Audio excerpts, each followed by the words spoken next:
আবল তাবল কথাবার্তা বলতে থাকে। আবার আপনার কাছে চিঠিও দিচ্ছে দেখলাম, আর খোলা খোলা চিঠি আর কি। এটা খারাপ আর কি, একটা আর কি। না, খুব উপদেশটা বানাও দিন আমি এক নজর পড়ে ফেলাই দিচ্ছি। আমার উপদেশটা লাগবে না, এই দেশটা আমার বাপের, আমার বাপ স্বাধীন করে দিয়ে গেছে। আমি জানি এই দেশ আমি চিনি। আমি বাংলাদেশের কথা বলার শুট করে আবার আমার উপদেশটা বানাতে গেছে ওর একটা। ও বলছে গ্রামীণ ফোনে সব ইনকাম গ্রামীণ ব্যাংকে যাবে, যে টাকা গ্রামীণ ব্যাংক গরিব মানুষের সাহায্য করবে। আর এই কথা করে আমার কাছে ওই গ্রামীণ ফোনের ব্যবসা দিয়ে নিউজ একটা টাকা পর্যন্ত গ্রামীণ ব্যাংকে দেয় নাই। আমি 400 কোটি টাকা গ্রামীণ ব্যাংকে দিচ্ছি, 400 কোটি টাকা।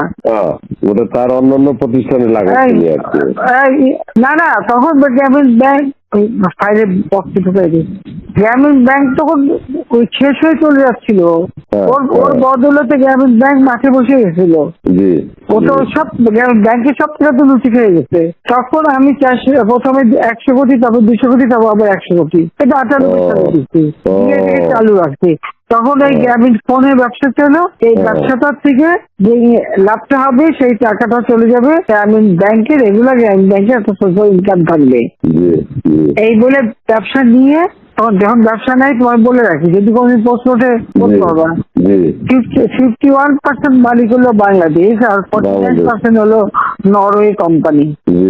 আর এখন যে দেখো সব সে ব্যবসা নরওয়ে কোম্পানির কাছে, তার নিজের কাছে বোধহয় 10 ভাগ বা 15% মতন হয়তো থাকতে পারে, সমস্ত সে বেঁচে খেয়েছে।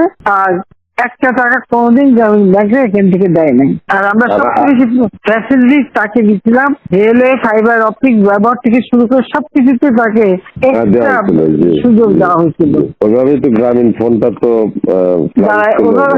অন্যদের থেকে সে সবচেয়ে বেশি সুবিধা পাইছে। ওর একটা রক্ত চুষে খাইছে সব।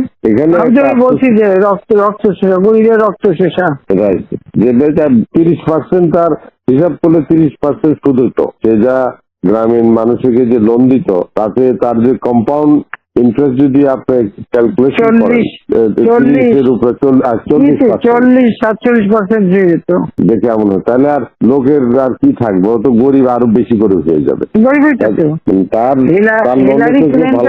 তোমরা তো ইতিহাস জানো না, হিলারি ক্লিন্টনে নিয়ে গেছিল যশোরে, তার হাত দিয়ে গ্রামীণ মানে ব্যাংকে ঋণ দেওয়ালো।